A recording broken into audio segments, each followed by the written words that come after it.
Pop y Muerte es un podcast 100% independiente, que depende del apoyo de sus suscriptores. Entra en patreon.com/popymuerte y hazte mecenas. Pop y Muerte.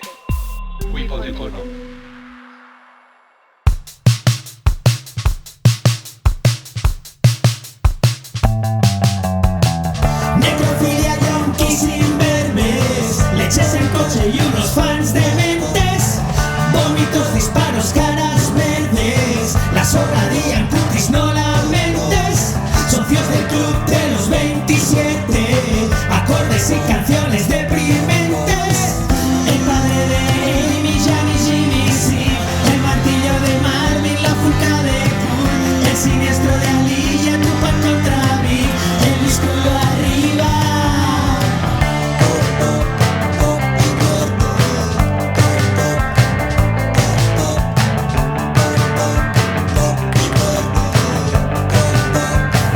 Pop, pop, Flop. flop, flop, flungi, flungi. Flungi, flop, flop. Buenas noticias, Es el Kiko sonido de Amat. unas sandalias. Cuéntame, Benja Villegas. ¿Cómo estás, tío? Yo estoy increíble. Lo mejor de la vida. He sobrevivido a las fiestas, contrariamente ¿Sí? a todo lo que todo el mundo No, pensaba. Sí. No me he colgado de un árbol de Navidad. De un árbol de Navidad súper pequeño, además, Exacto. ¿no? Que sería súper Como, humillante. cuéntanos qué venimos a hacer, tío. Venimos a hacer un capítulo de pop punk, Pop y pop punk. pop y pop punk, que hacía tiempo que amenazábamos con hacer. Lo tenemos que dividir en varios capítulos porque Sí, en realidad desde luego, hay desde demasiada luego, sí. chicha aquí, no Sí, podemos sí, sí. hacerlo en uno. No podemos comprimir todo lo que hay Sí. en uno, así que asumamos que vamos a empezar solo. Vamos a llegar solo al 96, ¿no? De hecho, vamos a 98. Vamos a chequear cómo rula. Hasta el primero de Blink. Vamos a chequear cómo rula esto de pop punk y ya veremos Claro. si merece capítulos nuevos. Vale. Este capítulo se lo dedicamos a... Bueno, es un momento triste porque ha fallecido alguien que era muy amigo mío, que se llama Jordi Rodríguez, a.k.a. Calo, y es, como tú ya sabes, el padre de un músico de Sí. rap y trap pop que nos encanta, que es Stevie Jones. Sí, que lo pinchamos fervientemente. Lo pinchamos regularmente cuando nos durante, dejaban. durante una época. Y su padre ha fallecido, era de mi quinta, era de mi panda. Y debo decir aquí, tío, delante de Benja, que antes de Benja y antes de dos amboyanos que no voy a nombrar porque se hay agravio, entonces me llaman para insultarme, es el tío más divertido que he conocido en mi vida. O sea, literalmente el tío más divertido que he conocido nunca. Era un stand-up viviente. Era un stand-up que llevaba la stand-upez a estar en un bar. O sea, la gente se quedaba en el bar si venía él, porque sabía que tenías 3 horas De descojone. de descojón y de casi monólogo de él reaccionando. Claro, él y yo nos llevamos bien porque yo era el... Era Pop y Yo no Muerte. era Dean Martin, Pop y pero Muerte antes de Pop y Muerte. iba reaccionando a lo suyo y aportando, ¿no? Pero era realmente una máquina de... Era el típico tío que, esto lo hemos dicho muchas veces en Pop y Muerte, llega a salir de una extracción distinta y de una clase distinta, hubiese sido cómico, claro. potencialmente célebre. Seguro. Potencialmente célebre, cómico, porque era un tío, No tengo ninguna era un tío duda. brillante, pero de la Torrasa. Total. Era de la puta Torrasa, era sangre gallega OFPI y tuvo que trabajar toda su vida y nunca tuvo ejemplos artísticos en los que fijarse y por tanto nunca emprendió una avenida artística. Pero era un tío brillante, desperdiciado y este capítulo se lo dedicamos a él porque además era súper fan del pop punk. Sí, debo decir, tío, que yo no lo conocía para nada, pero la única vez que lo escuché fue en el corte Total. de la canción en el que De Stevie Stevie Jones Jones, sí. pone una nota Sí. de voz Total. de él y me se me pone la piel de gallina solo pensarlo. Sí. Es un minuto de él hablándole al chaval desde el amor máximo de un padre, Total. con el tono y las palabras del mío. O sea, Total. de mi viejo, que es lo que más En me plan- gusta del mundo, que es el amor paternal dicho con Severo. jerga severa Severo, y jerga Tough love. jerga extra radio. tough sí. love, Me extra encanta. radial, Me encanta. pero cariñoso. Sí, ¿Sabes? increíble. En plan, estás pasando un momento duro, pero Tío, aguanta, ponte las tío. pilas, tío. Ponte las pilas. Increíble, Aguanta. precioso. Socializa, me acuerdo que le Sí, dice. precioso, tío. Socializa. Socializa, tío. Socializa, tío. Vale, increíble. pues este capítulo va dedicado a él. Es un capítulo que, vamos, en mis bloques como mínimo, van a ser de desacomplejada y vergonzosa primera persona. Es un capítulo en estricta primera persona. Sí. No voy a hablar del pop punk, voy a hablar del hardcore melódico, / pop punk / emo, pero voy a hablar desde el yo. Esa palabra terrible, como decía Harry Crews. Voy a hablar solo desde el lío, porque es la única palabra que me puede llevar a donde quiero ir. Y yo voy a hablar de skate. Y tú Con vas a lo hablar de cual, puto skate. no sé para qué le hemos puesto pop punk. No, lo mío es pop sí, punk, sí, en sí, realidad. sí. Es una, Lo mío también. Lo mío también. es Verás. una deriva del... Es Es una subavenida del pop punk. Vale. Entonces, este es el primer bloque que se llama Hardcore Melódico parte 1, antecedentes y otras mierdas, punk mod y la revelación. Un momento, perdona, ¿me puedes decir cómo has dicho que se llama el bloque? A ver si Spotify lo adivina. ¿Sabes que esto que hace ahora que pone títulos a los bloques? Sí. Hardcore Melódico parte 1, ¿Sí? antecedentes y otras mierdas, punk, mod y la revelación. Es imposible que adivine esto. Punk, a no ser que lo diga literalmente mod luego. Y la revelación. Vale. A ver, hijo de puta, O sea, a ver si eres capaz de Spotify. Sitúate. Puerto Urraco, ¿vale? Otoño de 1991. Vale. Yo venía de un rebote con una subcultura, es decir, salí rebotado. Miki Puig ya dice que me echaron, eso no es posible, no te pueden echar de una subcultura. Pero me fui, o sea, me obligaron a irme. O sea, me invitaron que te inviten a abandonar una subcultura. Pero hay alguien en las subculturas, hay alguien que... Hay un comité. O sea, se envían... Es como en la China de Mao, hay la banda de los 4 Claro. y me hicieron un pequeño juicio, un juicio farsa improvisado. Sí, ¿eh? No literal, pero se me enseñó la puerta. Se me mostró la puerta a una subcultura, ¿vale? Y yo estaba desengañado de la militancia en subcultura porque había empezado a los 14 cuando era un niño y por 2 razones aquello me había conducido a la decepción y al desengaño. Una es que pensaba que la militancia en subcultura me proporcionaría un estado superior de conciencia.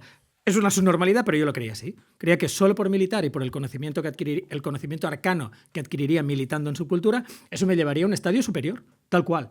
Como en una novela de Colin Wilson. Yo creía que me elevaría a otro punto. Cuando vi que seguía en el mismo punto y en Samboy. Claro. Creía que me elevaría. O sea, creía que ilustrarme en ese sentido me elevaría mi conciencia. En cierto modo lo hizo, pero no del modo que yo creía. Yeah. Porque también creía que ese estadio superior de conciencia me llevaría a lo que solo puedo definir como ser alguien. Como en una canción de los Jam. To be someone, ¿no? Yeah. Yo quería ser alguien, hacer algo. Yo también, Yo me metí en subcultura para que me sacara de ripio. Pero es que milité en subcultura rodeado de bigardos, lo cual no me ayudaron a hacer algo. Yeah. Hay gente que entra en subcultura y todo el mundo está formando bandas. Y yo entré en subcultura y todo el mundo estaba tomando narcóticos. Me parece guay, o sea, lo disfruté en su justa medida, no lo hemos hablado pero nunca. no me llevó a la composición de música pop. Nunca lo hemos hablado, pero quizá eres la persona más... O sea, que más me extraña que no haya estado en una banda. O sea, eres la persona con más sentido que estuviera en una banda y que no la ha estado, ¿no? En el fondo. Esto tuve la sensación de llegar a subcultura cuando empezaba a apagarse un poquito la llama de una, ¿no? Entré en el declive. Entré en un punto de declive, que luego tuvo un pequeño renacimiento, pero entré en un punto de declive. Que eso es algo muy, muy clave de generaciones y de subculturas. ¿Vale? Entonces, yo venía con esa decepción y un poco también despedido de subcultura. Siempre había escuchado punk, lo que podemos definir como punk y pop punk. No voy a relatar aquí los orígenes del género porque no estamos en Radio 3 y no voy a empezar a trazarlo a un puto riff pliocénico de Ray Davies, porque esto lo llevaría todo el día. Sí. Todo el día. Es my Sharona. Y no me apetece nada. Pero para mí es indivisible. O sea, el sonido del punk melódico, del punk con pop, es indivisible de todo lo que me molaba. Es decir, yo no empecé a militar en esto de una forma... No estaba en diversos cubículos para mí. Para mí todo formaba parte de lo mismo. Yo empecé a militar en la subcultura mod, que he evitado decir cuál era durante de un rato completamente contra natura. Lo has hecho muy bien. Pero empecé escuchando Jam y Clash. O sea, para mí era completamente natural haber empezado desde el punk rock, Jam, Clash, Buzzcocks, Undertones, Steve Little Fingers. Los Undertones eran para mí un punto crucial. Todo el mundo habla del Teenage Kicks, bla, bla, bla, pero en Samboy la que triunfaba era Jam Boys, del primer LP. O sea, gracias a las cintas que diseminé como una enfermedad venérea, o sea, como una sífilis. Bueno, peor, como la tuberculosis, como algo que toses y la gente pilla. Total. Y Jam Boys, cualquiera que la haya escuchado, el riff es eminentemente Who. Es el I Can Explain y los Who a su vez habían copiado el I Can Explain de los Kings. Bien, al final he acabado hablando de los Kings, ¿ves? No quería hacerlo. Igual que pasaba con los Clash. Los Clash, el Clash City Rockers y el Guns on the Roof del segundo álbum son canciones que son imitadas de los Who, claramente. Son copias de los Who. Por tanto, para mí todo pertenecía como a una misma tradición. Estos grupos punk venían claramente del mismo rollo pop, del pop clásico británico que me molaba a mí. Aparte, esto es algo que ya no se disputa, aunque se disputó en cierto tiempo, el punk del 77-84 es supermod. O sea, es supermod. Solo o sea, un alien que bajara a la Tierra, no vería una diferencia subcultural. Interpretaría, lógicamente, que son exactamente la misma... Mierda. La misma mierda. No, que están afiliados a la misma, al mismo culto. Porque es obviamente lo mismo. Joe Foster, que es uno de los tíos que creo... Bueno, que estaba en la creación de Creation Records, en 1984 dijo, traduzco, de lo que hablamos es una forma de pop duro que podía haber prevaleció en los 60, pero que si comprabas los discos adecuados entre el 77 y el 79, habrías escuchado exactamente el mismo tipo de pop. Esa sensibilidad que aparece con un sonido ligeramente diferente. Quiero decir, no me digas que los Clash no son la misma sensibilidad que los Creation, porque lo son. Es ruido y es pop. Esto lo he sacado de un libro que ya podéis ir a buscarlo porque no lo vais a encontrar nadie. O sea, es imposible encontrarlo, que es la segunda referencia de Heavenly Books. Heavenly Records era la discográfica, y sacaron solo 2 libros. Este es, o creo que es el primero, incluso. Pensaba que es decir 2. O sea, yo tengo uno. Tú tienes uno, yo tengo uno. Bueno, id a buscar el otro si podéis, pero yo tengo este y no me voy a desprender de él fácilmente. O sea, arrancarlo de mis fríos dedos es lo que quiero decir. Y es un libro que a mí joder, pocas veces se puede decir, me cambió la idea de algo. Expresó con palabras lo que yo todavía no había acertado a expresar. Y Kevin Pierce, que es un tío que luego desapareció y tal, explicaba la conexión. Something beginning with O quiere decir algo que empieza con O de obsesión. Entonces linka todo. Linka todo lo que mola. O sea, linkó para mí los mods, el punk, el soul. Se dejó los skins porque él era un poco arty. El Northern, los primeros grupos punk un poco artis, ATV, Subway Sect, Dexys Midnight Runners, los Jam. O sea, era todo lo que me molaba explicado increíble, ¿no? Increíble por este tío. Los primeros managers del punk eran todo medio mods. Bernie Rhodes era un tío que había sido mod y que luego produjo a los Specials y a los Dexys. Pistols, Clash, Woodcock, Jump, Undertone, Generation X, Subway Sect, ATV, Damned, todos versionaron canciones de los 60. La pinta que tenían, o sea, Kevin Pierce dice aquí, los Sex Pistols eran como 5 mods dickensianos, ¿vale? O sea, a mí hay una cosa que me flipa de los mods y que los punks tenían, de los mods, de mi idea de los mods y que los punks tenían también, es una cosa que decía George Melly, que es un crítico, bueno, que es un escritor, pero también músico de jazz tradicional inglés, que sacó varios libros sobre música pop, un poco desdeñosos, pero son chulos y divertidos. Y decía que los mods originales eran como comadrejas del viento en los sauces, ¿sabes? Que siempre están por ahí con pequeñas navajas y tomando anfetas, ¿sabes? Y eso me encanta, porque para mí son lo contrario del rock. Lo contrario de un tío que entra con chaqueta de cuero, tatus y tocándose la polla en un bar. Los mods eran un pack, tío. Eran un pack como de animalillo, ¿sabes? Drogándose, bailando, súper andróginos, ¿sabes? Cero masculinos.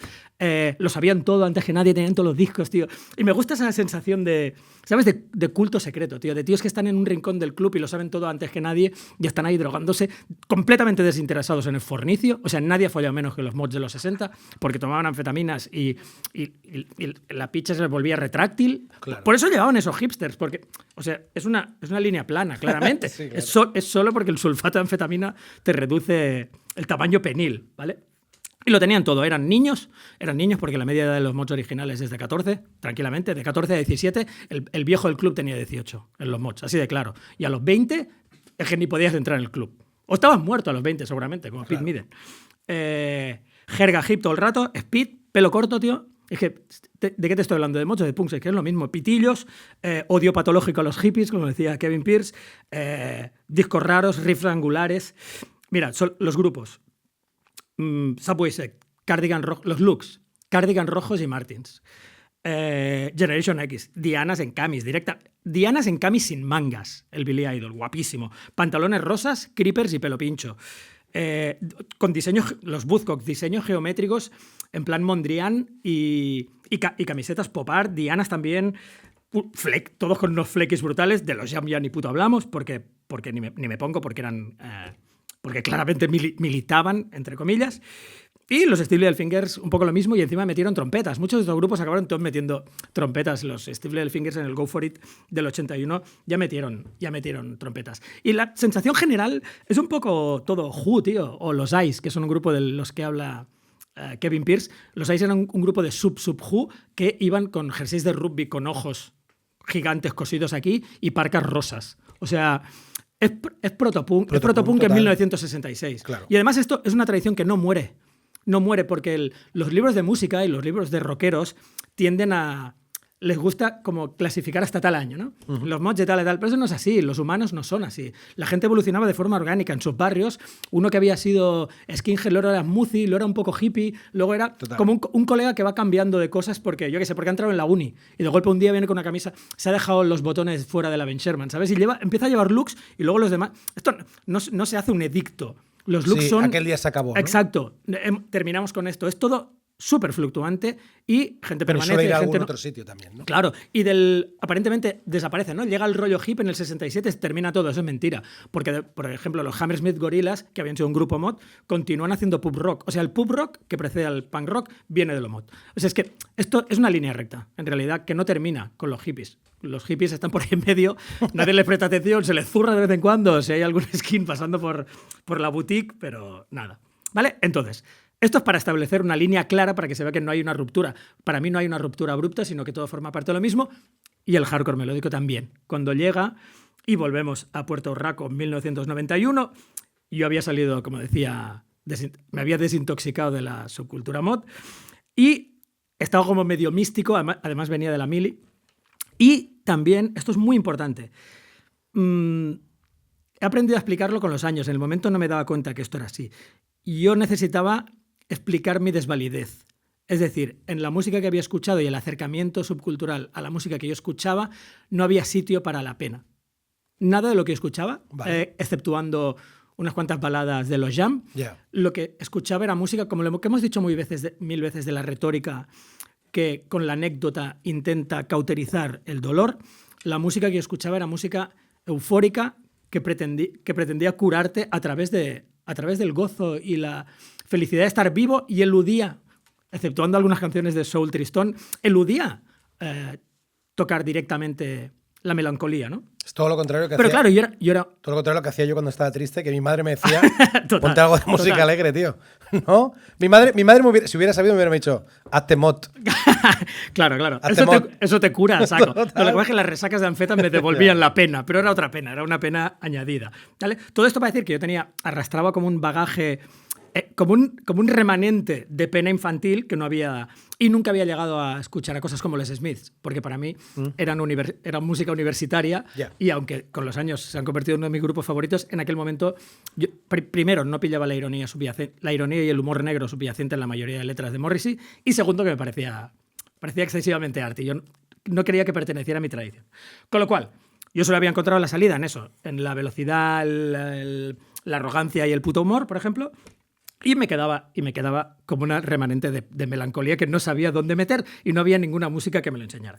Y entonces fui al Puerto Rico un día que tocaban los casi olvidados Cornflakes, ¿vale? Eran un trío de hardcore melódico de aquí, y pertenecían a una subcultura que yo nunca había visto, porque había un club que se llamaba Comuniqué. Wow, ya llevo 16 minutos hablando de esto y puedo seguir. Había un club que se llamaba Comuniqué que hacía cada noche... Cada noche iba a una subcultura.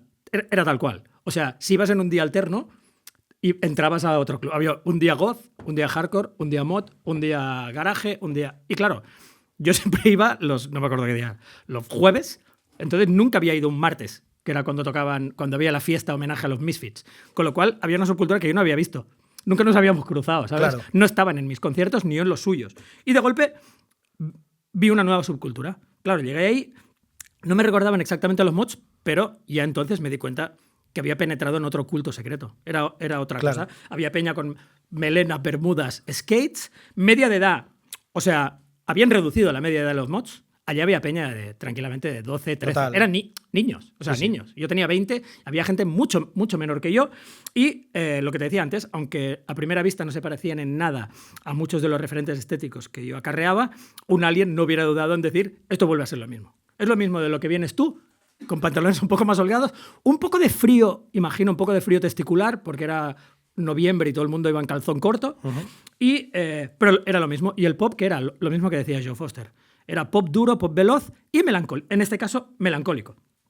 Y entonces yo ahí tuve una revelación, tuve una iluminación juvenil, como la que solo puedes tener cuando tienes 19 años. De golpe... Yo tampoco nunca había visto esto en directo. De golpe el escenario se llenó de niños de 13 años que empezaron a hacer stage diving muy bestia.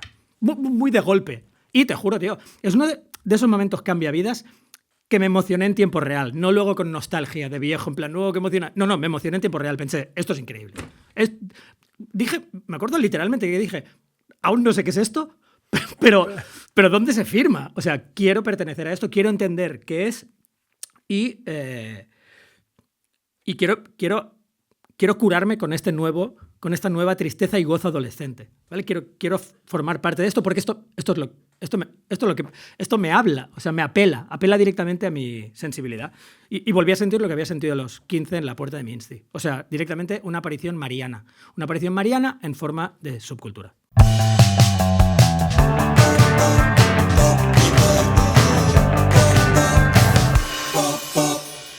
Qué cierre loco, tío. Creo que es la primera vez en la historia de este podcast en que Benja no dice nada. No, porque solo te estaba escuchando. Y de hecho estaba pensando... nada. Mira, y estabas hablando Ni de una todo, palabra. Estabas hablando de todo eso, tío, y pensaba, no lo digas, tío. Porque descarté una de las cosas que tenía en el bloque, en uno de los últimos bloques, que era... Yo te iba a decir por qué creo que Blink 182 son los Beatles. Yeah. ¿Por qué son los Beatles y por qué todo el rato es igual? Entonces todo lo que estabas explicando me evocaba eso, que era en plan... Es que están conectados absolutamente. Y de hecho... o sea, la única diferencia, o sea, lo único que diferencia, es decir, Blink 182 son los Beatles si no estuviera George Harrison. Es decir, si los Beatles fueran Lennon, McCartney y Ringo, serían Blink 182. Son lo mismo. Entonces, no tiene ningún sentido que nadie nunca jamás, o sea, que ningún fan o ninguna persona que respete extremadamente a los Beatles, no tiene ningún sentido que nadie así le faltara faltara el respeto a Blink 182 porque son lo mismo. Hay una anécdota que a mí me alucina de Blink 182 y que es la cosa más Beatles de la historia, y es cuando ellos creo que están grabando el disco posterior a Enema of the State, ¿vale? Están grabando ese disco y es un disco que ellos quieren hacer como... Bueno, de hecho es el Take Your Pants and Land... And Jacket. Sí, exacto. Take Off Your Pants and Jacket, ¿no? Exacto, sí. ¿Y qué pasa? Que ese disco... Si te fijas, es un disco bastante post-punk, bastante oscuro, tiene canciones muy diferentes a lo que han hecho, ¿vale? Y cuando lo entregan al sello, cuando lo entregan a la discográfica, en la discográfica dice... O sea, que venían de vender millones con Enema of the State, ¿vale? Y entonces los de la discográfica dicen ¿qué coño estáis haciendo? ¿Qué cojones estáis haciendo? En plan, no, esto no puede ser, ¿vale? El disco está de puta madre, o sea, os merecéis sacar este disco si es el que queréis hacer, pero necesitamos hits, ¿vale? Yeah. Y Tom DeLonge y Mark Hopper se fueron cada uno a su casa y volvieron con una canción cada uno. Una era The Rock Show y la otra era el otro hit del disco, no recuerdo el título. Es igual, los dos hits. O sea, cada uno hizo un hit. Un hitaco, tío, como los Beatles, tío, como exactamente como los Beatles. Y luego hay otra cosa que evidentemente me evoca lo que tú estabas explicando y esa conexión como de el pop punk y los 60, y es cuando Tom DeLonge explica cómo se encuentra a Liam Gallagher. Y Liam Gallagher le dice: sois lo más guay que hay ahora mismo. O sea, no he visto nada más flipante que vosotros. Y Tom DeLonge está alucinando porque es el cantante de Oasis en ese momento. Y no, o sea, no discutiremos que es un gran fan de los 60 y de los Beatles. Seguro que sus hijos... Yo diría que es un gran fan de los Beatles. Sí, y ya está, exacto. No, por eso. No conoce ningún otro grupo. Justamente por eso... Cree que no hay otro grupo. Exacto. Cree que los 60 fueron un grupo. Hasta que vio a Blink. Que dijo, ahora hay dos. Exacto. Y dijo, soy lo más guay del mundo. En su casa hay dos discos. No. Uno de Blink y el Revolver. No, pero ya verás. Lo mejor no es uno eso. de Revolver, el grupo español. Que también molaría que te cagas. Carlos Goñi. A mí lo que me mola es Blink y Carlos Goñi. Me fliparía. Guay. Entonces, pero entonces Tom DeLonge explica que el tío lo para en el backstage y le dice: sois lo más guay que hay. Entonces Tom DeLonge le mete un puñetazo. No, como un poco abrumado le dice: hostia, ¿de verdad te gusta nuestra música? Y Liam dice: yo no he dicho eso. Yo no he dicho eso. Pero, es buenísimo. Y también, es buenísimo. Y también mola que se quedara esperando a que el Gallagher dijera, o sea, que dijera, no, que el de Blink dijera, y vosotros también. ¿Sabes ese momento embarazoso de... Hostia, estás flaco, y esperas que la respuesta sea tú también. Y el otro no dice nada. Tanto, sí. En plan, esto es un contrato social. Se llama el contrato social, ¿vale? Total. Esto hace siglos que existe. Si yo te digo que estás flaco, tú me dices que yo estoy guay también. Si no, no te lo digo. Y luego, efectivamente, podríamos hablar de de la importancia que tuvieron Blink 182 para meter a un montón de troncas en el punk rock. Claro. 1000. O sea, y cómo se usó mogollón, otra vez, por parte de los subnormales, cómo se utilizó eso tanto para menospreciar a la banda y menospreciar a las oyentes, ¿no? Como si fuera algo malo. Vale, esto no era nada, esto no tenía nada que ver con mi bloque. Era el comentario, es el comentario de, comentario de texto. Vale, mi primer bloque se llama ¿Qué es el skate? y vais a ver, os voy a meter en una mierda. A ciegas palabras. Sí, os voy a meter en una mierda que igual no tiene nada que ver, pero creo que al final del camino, o sea, yo os voy a llevar por un camino que no tiene, que es todo lo contrario a Kiko. O sea, esto es todo lo contrario al yo, porque os voy a hablar de lo que yo hubiera querido ser. O sea, es decir, de lo que no fui, ¿vale? Y de cómo o sea, me pasa exactamente con el graffiti y el hip hop lo que me pasa con el skate y el punk rock, que es en plan, ¿qué hiciste, tío? ¿Qué hiciste todo ese rato, tío? ¿Por qué te encerraste, tío, en los tuyos, tío? ¿Por qué te hiciste enemigo de los otros? ¿Y por qué tardaste tanto en darte cuenta que esta mierda era lo tuyo, ¿no? Yo recuerdo, una de mis revelaciones es cuando empecé a leer todo lo que decía Ian MacKaye, y en la época primeriza de This Short y de Minor Threat, y es en plan, tío, si es lo que soy yo, tío. O sea, yo hice todo eso de forma instintiva. Sí, instintiva, tío. O sea, toda la misma mierda. O sea, hubiera escrito Straight Edge igual, ¿sabes? Bueno, en fin. El skate surge en los 50. ¿Vale? Historia, ¿no? Odio cualquier tipo de vehículo. Historia. No, te va a flipar esta mierda, ¿vale? El skate. Medios de locomoción. No me interesa. Medios de locomoción. Deporte, tampoco. Bienvenidos a Humor con Banderas, ¿no? ¿Cómo es? De Sheldon Cooper, ¿no? Fun with Flags. Fun with Flags. Fun with Vehicles. Total. Vale. Años 50, ¿vale? En California.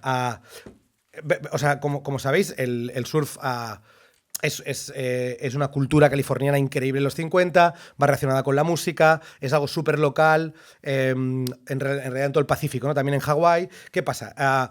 El surf tiene limitaciones, ¿vale? Luego os contaré algunas cosas técnicas, ¿vale? De las limitaciones que puede tener el surf, ¿vale? Bueno, cualquier persona que intente hacer surf fuera de océanos como el Pacífico y el Atlántico lo sabrán, ¿no? O en, yo qué sé, o en la Concha, porque necesitas condiciones atmosféricas climatológicas favorables para poder hacerlo, ¿vale? ¿Qué hacen estos surfistas de los 50? Intentan trasladar lo que ellos viven en el agua, lo intentan trasladar al asfalto, ¿vale? Y para ello empiezan a construir los primeros skates, que si ves un skate antiguo es una tabla de surf en miniatura con ruedas, ¿vale? Sí, oblonga. Sí, total, súper chula, ¿no? Muy, muy graciosa, ¿vale? Y lo que le permite a esos surfistas es replicar todos los movimientos del surf y surfear el asfalto, que es lo que ellos le llaman el sidewall surfing, ¿vale? Con el nacimiento de esto, ¿vale?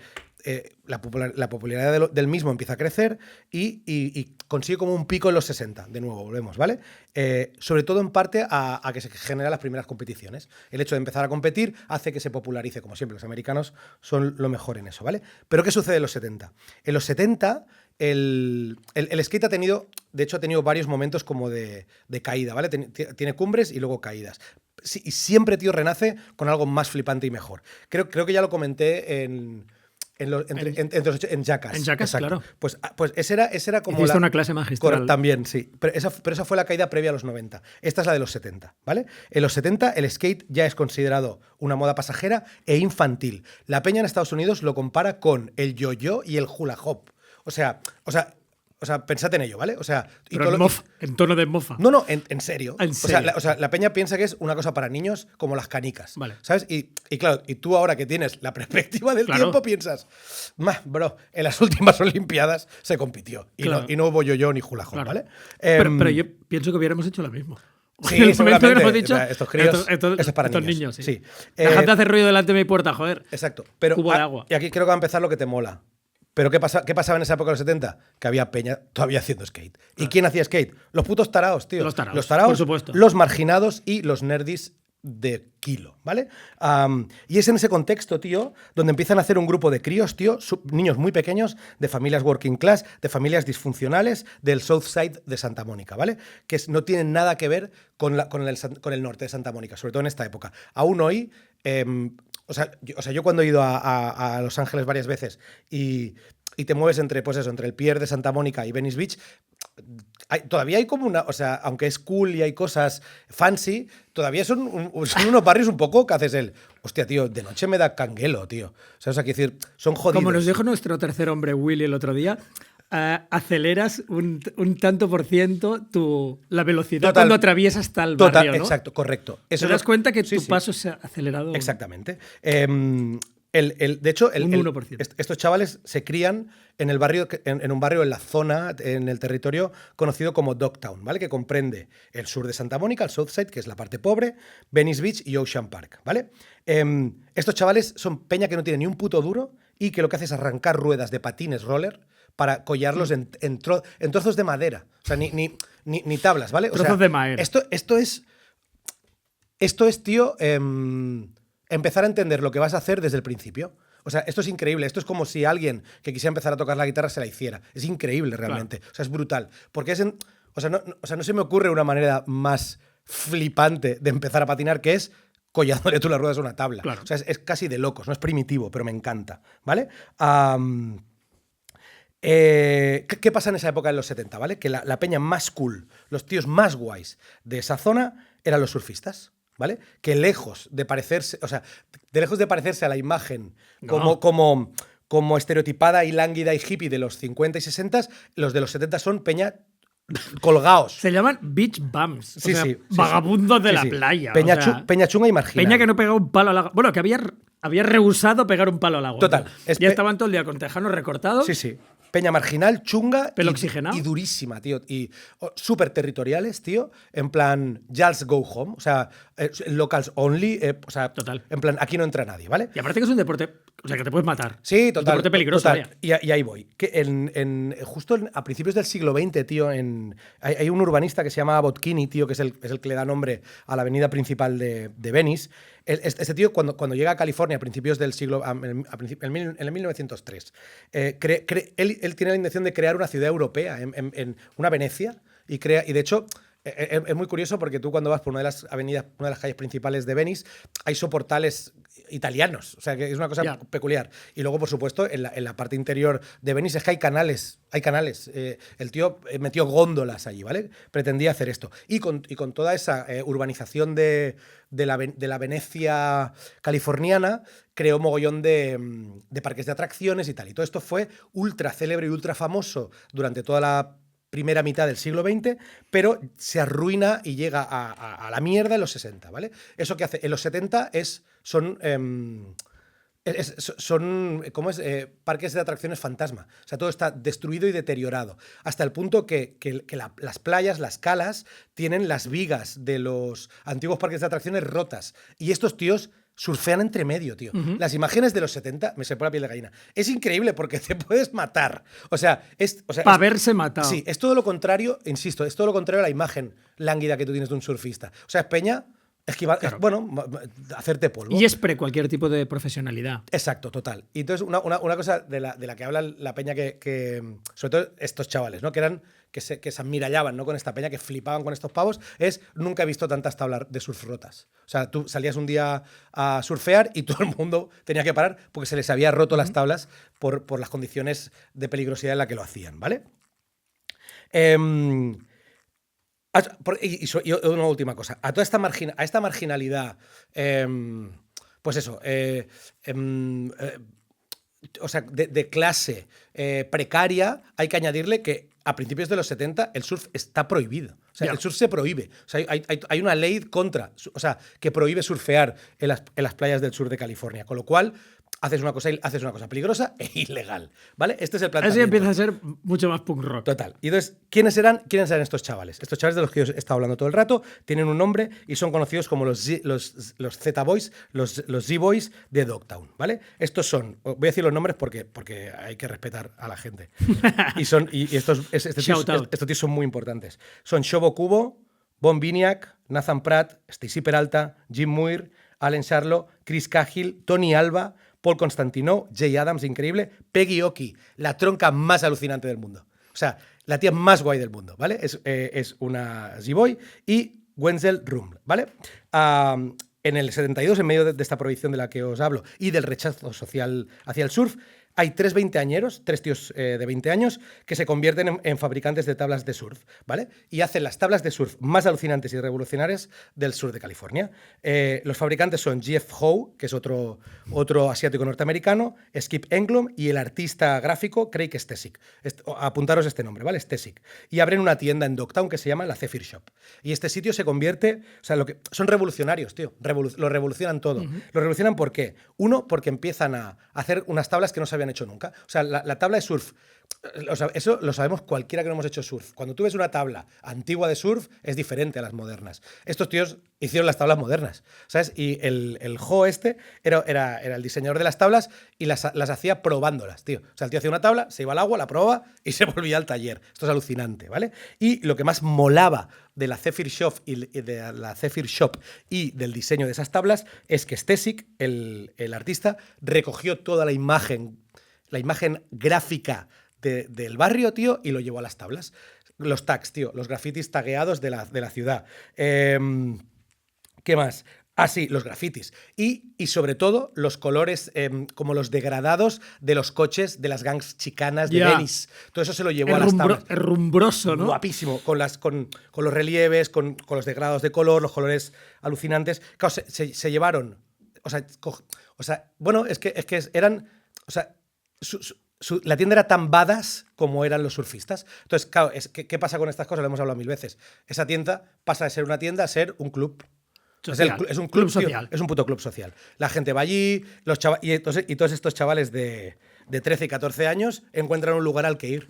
Encuentran figuras paternales de referencia que les dan un sitio en el que estar, les dan curro, aunque sea barriendo, y empiezan a encontrar su lugar, ¿vale? En esa misma época, además, hay un surfista que se llama Frank Nasworthy, que esto es muy importante también, no me lo quiero saltar, que tiene una idea, ¿vale? O sea, como siempre... Nasworthy se llama, ¿eh? Nasworthy, tío.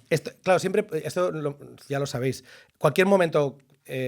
cualquier cosa a punto de eclosionar siempre tiene como 3 o 4 puntos, ¿vale? En ese momento este tío, que también practicaba skate, porque como surfista practicaba en skate, porque era casi como...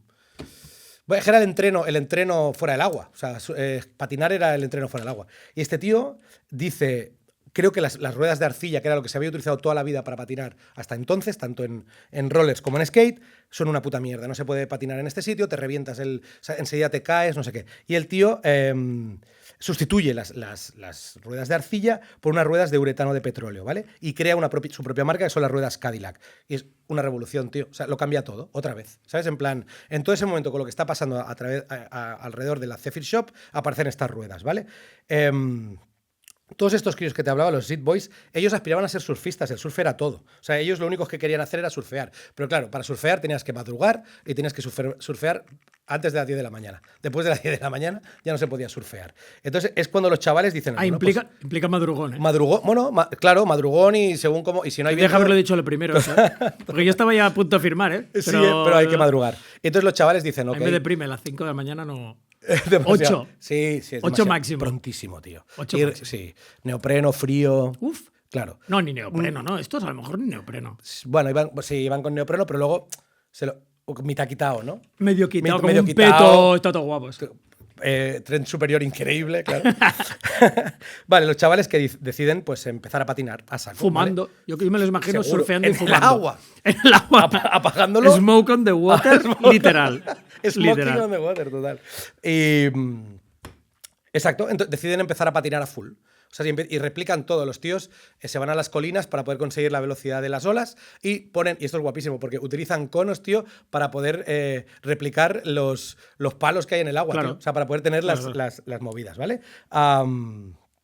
Además, en otro punto, tío, esto es una cosa también que, que esto, bajo mi punto de vista, creo que es bastante destacable, es que ellos empiezan a copiar el estilo. O sea, patinando copian el estilo de un surfista hawaiano que se llama Larry Bertlemann, ¿vale? Este tío es el primer surfista que en esa época, en los 70, se carga la verticalidad, ¿vale? O sea, si tú ves lo mismo, tú ves imágenes sí, lo sé. Es un cartabón. Total, es un tío recto. Y este pavo es el primero que se hace sentadillas y hace una cosa súper guapa que esto ahora lo hace todo el mundo, pero el tío es el primer surfista que se pone como de cuclillas y toca el agua. pone la mano en el agua. Entonces, estos chavales que están flipados con ese surfista empiezan a hacer eso patinando, que tampoco lo había hecho nadie. Porque si tú ves también, los primeros patinadores van siempre de pie. O sea, Un momento, perdona, es que esta especialización yo tampoco la controlaba tanto. Pero si haces esto en skate, o sea, cuando dejas ir la mano tienes un muñón, no entiendo, porque en la gravilla, en el duro asfalto del No, porque ellos lo que hacían, tío, que es un movimiento propio de los Z-Boys, es como el giro. O sea, anclan, ponen el pie en el suelo y anclan. Bueno, esto es como cuando vas en moto y pones un poco el piececillo en el asfalto y que te da pesigollas, ¿no? Del rollo. Para derrapar. Pero no hace falta. Sí, yo creo que lo utilizaba para derrapar, pero también podrían tocar el suelo sin perder la mano, ¿sabes? Pero que mola mucho porque empiezan a. O sea, su estilo de patín está basado en el surf de alguien, ¿no? O sea, empiezan a coger algo para copiarlo, tío. Y eso además marca para mí algo que va a pasar siempre en el futuro, que son los vídeos de skate, tío. O sea, el skate va a evolucionar así. O sea, ellos miraban vídeos de un surfista para aprender a patinar, pero es que el futuro va a ser ese. O sea, el futuro de lo que ellos están revolucionando va a ser vídeos y copiar y la repetición, ¿vale? Y ahora, para ir acabando, ¿por qué son un referente cultural, ¿vale? Es decir, ¿cuál es la importancia de esta peña? O sea, ¿por qué los Z-Boys de Dogtown, los Lords, conocidos como los Lords of Dogtown, por qué son importantes, ¿vale? Primero porque empiezan a apropiarse, tío, de los espacios asfaltados, de las escuelas de las colinas. O sea, se van a los coles de los pijos, que están en las colinas y que tienen partes asfaltadas con bajada. O sea, es decir, todas los vencimientos estos de diferencias de altura, para ellos son proto skate parks. Claro. Dicen, perfecto, nos vamos a colar en los coles de los pijos a patinar. Increíble. O sea, esta es su forma de funcionamiento hasta que se genera, creo que es en los 70, una de las sequías más tochas de la historia de California, en la que se prohibió el riego, se prohibió las fuentes, o sea, la gente se prohibió beber. O sea, California dijo, ya aquí no se bebe más, ¿vale? Hasta nueva orden. Y todo el mundo que tenga piscinas en casa ya no se pueden seguir llenando y se tienen que vaciar. Me encanta la explicación azarosa. Claro, y entonces los chavales hacen de hechos como este. Un momento, porque esas piscinas son perfectas para patinar. Claro, claro. Entonces hay una cita de Craig Stasic, el artista gráfico del que os hablaba antes de la Zephyr Shop. Luego se convertirá como en... Ya os lo contaré, pero es como el cronista, ¿vale? Y tiene una frase, tiene 1000 citas increíbles, pero tiene una que me encanta, que dice, por supuesto era ilegal meterte en piscinas a patinar, pero ellos lo que hacían era piscinas que estaban hechas una mierda, que eran propiedad privada, las restauraban, las secaban, las limpiaban y les daban vida, tío, esto es increíble.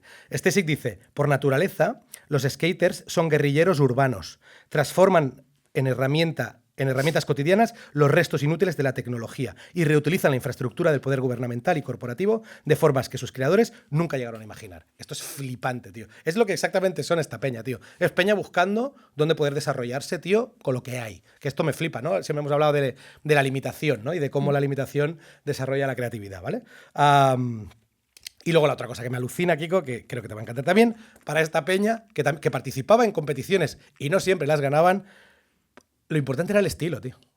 Todo más de sudar la polla, tío. O sea, su frase era, el estilo es todo, tío. Si no lo haces guay, da igual lo que hagas. ¿Sabes? Entonces todos curraban hacia la misma dirección, que era, hay que hacerlo flipante.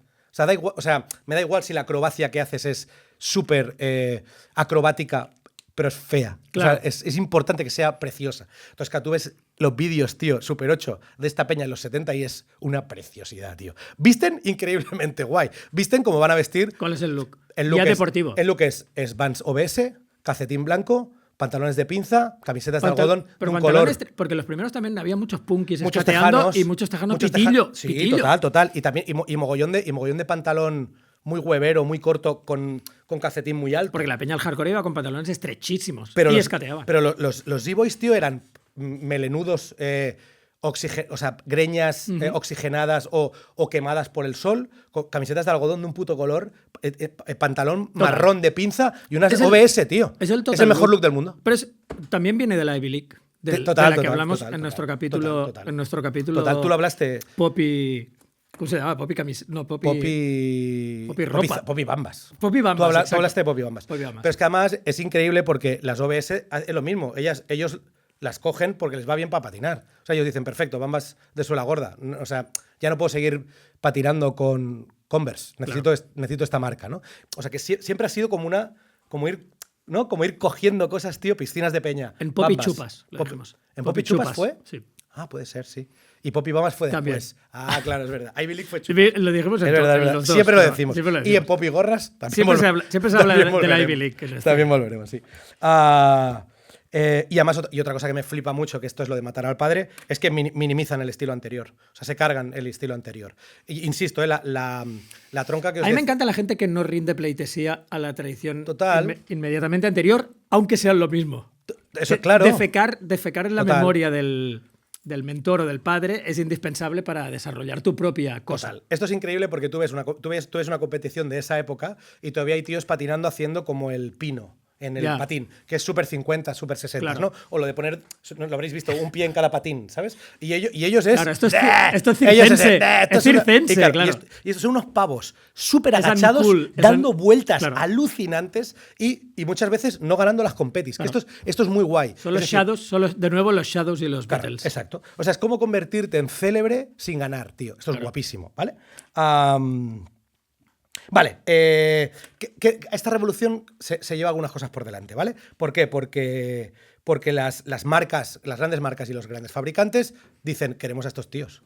O sea, yo no quiero a un gran patinador. O sea, no quiero Claro. quiero a estos. Estos son los que molan. Son o sea, rápidos, son efectivos, son correcto, veloces, y son molan, cool. y la peña flipa, Claro. ¿vale? Son protoestrellas, bueno, son preestrellas del rock, ¿vale? ¿Qué sucede? Fichar por estas marcas se lleva por delante al Zephyr Team. Eso creo que no lo había dicho, pero una de las primeras cosas que hacen los de la Zephyr Shop es crear un equipo. O sea, los Z-Boys eran un equipo. Ellos crean su propio equipo y es donde reúnen a los chavales y les dan lo que os comentaba antes, ¿vale? El Zephyr Team se va a tomar por culo y con él la Shop. La Shop se va a la mierda también, ¿vale? Pero en el 75, Skateboarder Magazine, que era una revista que llevaba años sin publicarse, la editorial la saca de nuevo porque entiende que hay una nueva subcultura. Una nueva subcultura.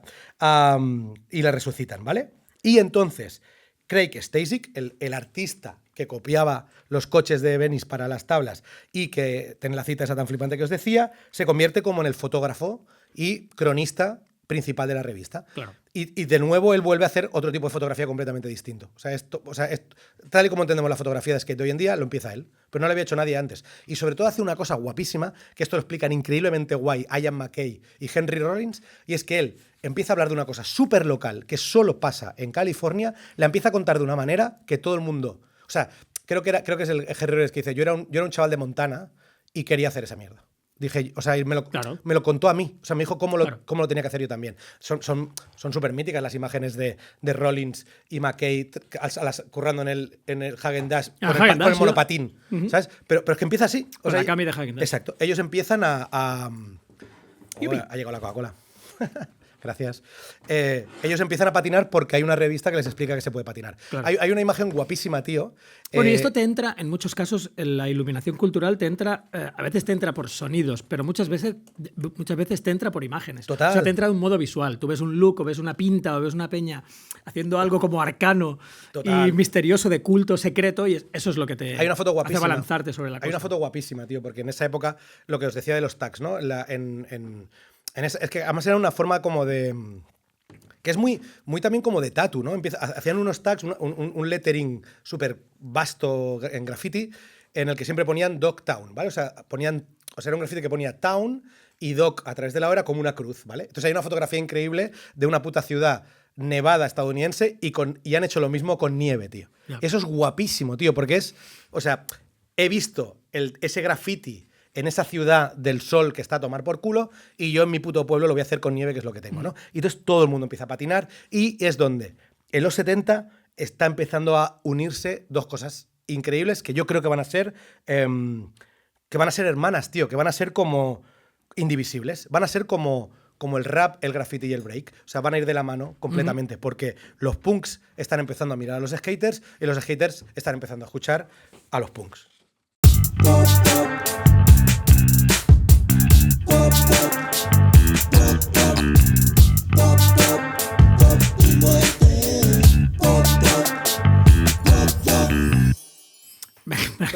Eso es lo que solo se puede definir como una clase magistral Pero sobre ¿cómo skate. ¿Cómo- En Jackass yo aprendí muchísimo también sobre, Sí. sobre los primeros patinadores. Y... ¿Por qué estamos acabando los bloques de forma tan épica? Estamos como sobradísimos. Total. ¿no? Pero- Vale, voy a primero, una pequeña postilla, lo que decías tú, porque has empezado hablando de skate diciendo esto es lo que yo quería ser. Sí, tío. Y no quería que se malinterpretara lo que he dicho al principio sobre mi militancia subcultural. Mi militancia subcultural es solo un sustituto de ser una rockstar, que es lo que de verdad quería ser. O sea, nadie quiere militar en subcultura. Yo lo que quería ser era una rockstar. Total. Pero no me funcionó eso. Y la segunda. O sea, yo pensaba que militar en subcultura me llevaría a ser una rockstar. ¿Sabes? Era lo que compré. O sea, si mirabas a los grupos de los 60, pues empezaban tal y acababan Total. tocando en estadios. Esa era mi idea. Sí, total. No, pero Y quitándose la camiseta. Ese era mi rollo. Sí, pero yo me refería más a una cosa que creo que tú haces muy bien, tío, que es transitar las cosas, tío, como. O sea, seguro, tío. O sea, yo me vi atrapado, tío, en lo mío. Ya. O sea, de una forma totalmente absurda, como me he visto atrapado muchos años en mi panda, o en mi pueblo, o en lo que sea, o en mi familia, o en relaciones. Pero que con los años cuando lo ves piensas pero hijo de puta. El graffiti igual es la forma, es lo más ejemplificante, ¿no? O sea, cualquier persona que me conoce hoy dice, ¿y por qué no has hecho graffiti? O sea, Claro. ¿por qué no lo has hecho tú? No, yo menos tocar instrumentos sí que Total. Pero, y lo haces fui guay eso, líquido. tío. Y eres Me liquidifiqué. y eres Un genio. no, Soy un genio. eso por supuesto. Pero ¿sabes esto que dicen? En vida. O sea, sería como el equivalente o sea, están los heterocuriosos, ¿no? Que es como los que tienen curiosidad. Tú serías un tribu curioso. Tribu ¿no? Como curioso. tú estás en una tribu, pero tienes curiosidad. No, bro. Como Quiero que ver qué está haciendo la coqueteas. peña. Quiero ver qué está haciendo la peña. Bueno, ahora te contaré. En esta segunda parte de mis memorias con el hardcore melódico. Bueno, antes olvidé también el papel eslabonero. Para mí todo forma parte de una tradición, pero hubiera sido más abrupto pasar del punk del 79-81 al hardcore melódico sin una especie de eslabón, lo que para mí representó un eslabón de unión, que eran grupos como Megacity 4, por ejemplo, que eran ellos y los Senseless Things y los Nets Atomic Dustbin, que tenían como un rollo de punk pop así medio crusty, lo llamaban grebos, eran como una tribu muy propia y muy local de las Midlands. Y eran peña, pues también, que venía de escuchar a Buzzcocks y Husker Du, pero que tenían un rollo medio crusty, medio hardcore, y para mí fue lo que me permitió pasar de Steve Little Fingers a los M.I.M., para Total. decir algo, ¿sabes? Me sirvió de eslabón, porque todavía recordaban lo suficiente al punk acelerado y melódico del 79, ¿vale? Poco a poco entendí el concepto. Esto es mi inmersión en la cosa. Al principio había tenido una iluminación mariana sobre algo que era un culto secreto en el que yo al que empezaba a acceder. Entonces entendí el concepto. ¿No? Empecé a comprarme discos, vi que eran realmente, o sea, lo que te decía antes de las evoluciones, era una evolución orgánica. O sea, era natural. Todos venían de grupos de hardcore. O sea, si el hardcore es la eliminación, si el hardcore primitivo, si el primer hardcore de Nueva York, por ejemplo, o de Los Ángeles, es la eliminación del concepto de pop del punk, dejando solo la agresión y la velocidad, por ejemplo, y arrancando una buena parte de la melodía, no a límites cacofónicos experimentales, pero sí eliminando una parte de la melodía. Estos grupos de hardcore de los 80 empiezan a volver a utilizar melodías pop. Entonces hay una parte primigenia que no son particularmente mis favoritos, pero que son los que empiezan a hacerlo. Pues los primeros Lemonheads, por ejemplo, los Seven Seconds, los Dag Nasty, los Descendants, que luego serían los All, Total. los Bad Religion también. Total. O sea, todos estos grupos vienen de ser grupos de hardcore. O sea, que de golpe empiezan a volver a utilizar como melodías Total, melodías con tonos más claramente, es que además- melódicos. Pero es que además, yo sin querer volver a los putos 60 cada vez, pero es que se habían criado con eso. O sea, son grupos, Totalmente. son grupos que habían sido niños en Claro, los 60. claro, Entonces, por es supuesto. imposible. Por O sea, supuesto. era imposible que no recuperaran eso en algún momento. Total. Porque la niñez siempre aparece en Total, si en el, la 70 creación. si en el 78 Total. estás montando, pongamos el 81, estás montando Total. tu primer grupo, o sea, Hay un momento en el que tú dices Claro. ¿Cómo era el grupo de All Star? El de la canción All Star, ¿no era el grupo aquel tan guapo que habían prefabricado, tío? Que tú siempre hablas de ellos. En Pop y Boy Bands hablamos de ellos, no me acuerdo el nombre. los Monkeys. Los Monkeys, Claro, tío. sí. Este es el grupo que había Claro. de la niñez Números de toda esta peña. Números una cholo, por supuesto. Escuchar los Monkeys en Claro. Radio Porque Fórmula. quiero decir que claro. es imposible que En Radio Fórmula. cuando tú estás juntando, pues eso, el hardcore de los Ten Idols, y al final dices, hostia, pero es que los Monkeys molaban. Y entonces que acabas creando esto. Claro. Entonces, para mí, ya empecé a comprar discos y a entender qué era cada cosa y a seleccionar lo que me gustaba y lo que me dejaba de gustar. Pues, por ejemplo, empecé comprando Epitaph, pero al cabo de muy poco comprendí que no era lo mío, demasiado rockero. Me recordaba un poco a Eloy, pero a lo que menos me gustaba de Eloy, etc. Y por tanto, fui descartando las cosas que no me gustaban o que eran demasiado rock. No de mi amigo Eloy. Eloy El Manel. Eloy, ni tampoco Eloy la palabra hebrea. O sea, nada que ver con eso. Hoy con signo de admiración. Entonces empecé a formarme un canon de grupos que eran los que les gustaban a otra peña, pero a mí fueron los que apelaban a mi melancolía o a mis sentimientos o a lo que fuera, ¿no? Que son, evidentemente, Sam.I.Am, Joe Breaker, Big Drill Car, los Snuff, los Leatherface, Jay Church, los Dog Boys, que eran canadienses, los Chemical People, que el pavo se llama Dave Nathworthy. Por eso digo, a lo mejor es el puto hijo del otro, ¿sabes? Y lo investigaremos. Y entonces me metí bastante, o sea, mi membresía en el hardcore tiene un gran potencial cómico, ¿vale? Como tienen todos los periodos de entreguerras. Para abandonar una subcultura y entrar a otra, no lo haces de un día. O sea, no cambias todo. Hay cosas raras. Hay cosas increíblemente alucinantes. O sea, es exactamente el equivalente de fe al canvi, ¿vale? Cuando tienes 13 y empiezas a lucir un aterciopelado bozo en tu labio superior, se te pone una pierna más larga que la otra, tu tono de voz aflautado que te permitía cantar en el coro de los salesianos, la nariz crece antes que la cabeza. Se transforma en un croar imposible. Bueno, todavía un poco, es un croar aflautado todavía. Y con gallos, tú lo has dicho, eso sí. la aparición de acné, etcétera. Pues el periodo de entreguerra subcultural se parece a eso en el sentido que no eres ni de una cosa ni de otra y estás intentando navegar entre dos estilos. Entonces, el mod hardcoreta nadie lo había probado antes. O sea, yo pensé, hay que darle una oportunidad a esta mierda. Voy a ver si se puede hacer, ¿vale? Y Parca y Bermudas. Total, voy a intentar darle una oportunidad al asunto porque en el fondo a mí me parece, o sea, como dije, me parecía conectado, ¿vale? Así que me convertí literalmente en un mutante de Futurama, un mutante de Futurama en ropa, ¿vale? Te voy a decir todos mis detalles, ¿vale? Venga. Empezando, bueno, primero lucía un baby fat, unos mufflis de baby fat que todavía no había conseguido eliminar de mis mejillas, que ya le daban una apariencia un poco circular a mi jeto. Eso no era agradable de ver, porque además tenía, claro, 19-20, ¿no?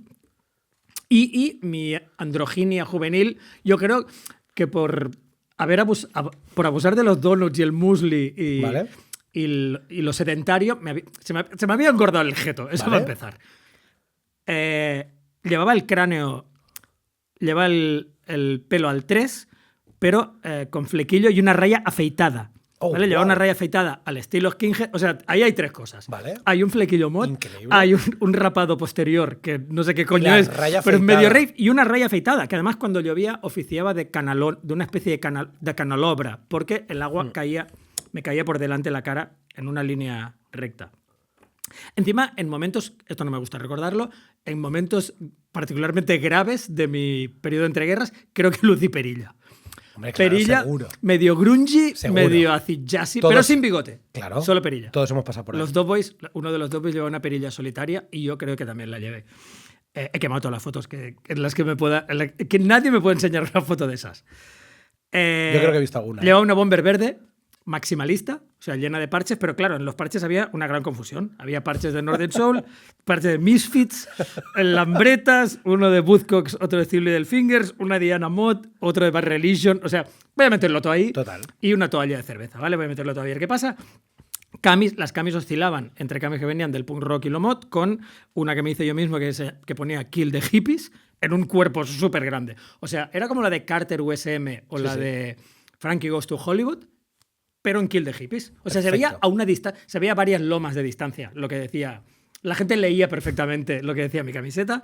Un hippie fumado a bastantes metros decía, vaya tela, ¿no? No, él te hacía, tío. Qué mal karma. Qué mal karma, tío. A 3 calles, ¿eh? Qué mal karma arrastras, tío. Es tu opinión. Y bueno, él decían, es tu opinión. Te respeto. Como el nota. Te respeto, pero te has sobrado. Exacto.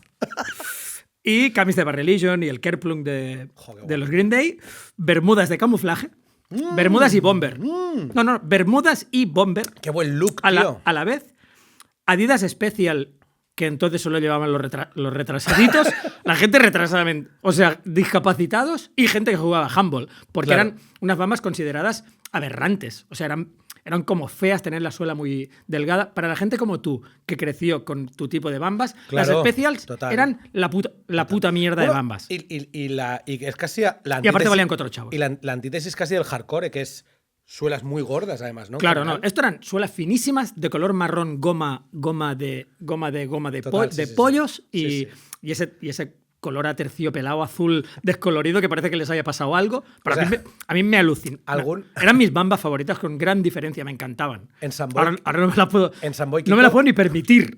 En San Boy, tío, algún cuidador de chalaos de tu ciudad te hizo entrar alguna vez en el. Te dijo, ya Que se toque va el de grupo. queda. Que se- Y tú, no. Subiendo el autocar, que se va el grupo. Estoy cambiando de tribu. Eh, no, ahora me gusta el hardcore. los tatus chocantes de los que hemos hecho de los que hemos hecho hincapié en capítulos previos, y una gorra de béisbol que nunca he vuelto a localizar y que no recuerdo cuál era el logo, pero un logo Los muy- New York Yankees, yo he visto una foto tuya. no, ya, pero hay otro. Ah, vale. Esa ya no me molaba. Era una un poco five panel y que era muy estrecha y muy pequeña. Era un capirote. Era básicamente un capirote. Como el de los Chip Trick. Era un capirote con visera. Me gustaría no decir me gustaría decir que nunca he llevado la visera hacia atrás, pero creo que lo hice. Pues sí. Creo que lo hice. Es el Y único- aparte, es el único momento de tu vida en el que puedes. exacto. Feromonado a los 19, tienes que ponerte la visera hacia atrás en algún momento. Yo siempre cuento, Vale. es la tercera vez que seguramente cuente en Pop y Muerte, la vez que vi al boy levantarse con una gorraca para atrás, pero de medio lado para atrás, y pensé, yo ya nunca puedo hacer eso. Claro que no. Y él iba increíble, tío. Eso es el poder de la juventud, porque te queda guay. Te queda congruente. Total. Te queda congruente. Yo tenía- Eso pega con. Sí, Y tío. pega con tu inconsciencia, tío, y con el gozo de la joy de vibre, tío, de tener 17, tío. Total, Pues por eso te pones una gorra hacia atrás. Yo llevaba a los 17, 18, llevaba una gorra de los New York Yankees azul marino, o sea, cerrada, o sea, sin. Ah, coño, ya sé qué foto has visto tú. Sí. Una que lleva una de los Y New la York perillita, Yankees, Y la perillita. perillita y camiseta Sí, sí. Mayhem. Muy Ya, guay. Es guay esa foto. Y yo llevaba perilla, o sea, perilla bastante Perilla entera. frondosa, sin De bigote. mago, de sin mago. bigote, total, pero bastante chula. De satanista. Y entonces yo llevaba una media melena que me llegaba más o menos por debajo de las orejas con la gorra para atrás, tío. Y la verdad es que cuando lo recupero Eso me pienso, mola, tío. es guapísimo. Eso tío. me mola. Es guapísimo y nunca más lo podré hacer. Porque Claro. si lo hago ahora, la gente Claro. dirá, ¿qué le pasa a este señor? Este señor de 43 años no está bien. ¿Sabes? Por eso. Le ha dado, Sí, sí. le ha dado un repente, que se dice. Por eso yo ahora hago bigote de señor, gorras five No, panels, no, bien, tú lo llevas, pana. lo llevas magníficamente. Lo llevas magníficamente. Bueno, ya he hablado del discernimiento del gusto, sino del look, porque claramente no estaba, look es maravilloso. No estaba discernido, pero, joder, es una invención. Me Llevo- inventé un look. No sé. Mientras estabas diciendo ese look, Y todo eso con scooter, claro, porque yo iba con una lambreta. O sea, Increíble. todo eso Eso mezclado es guapísimo. con medio locomoción. lambreta con pegatina de Green Day. Loquísimo.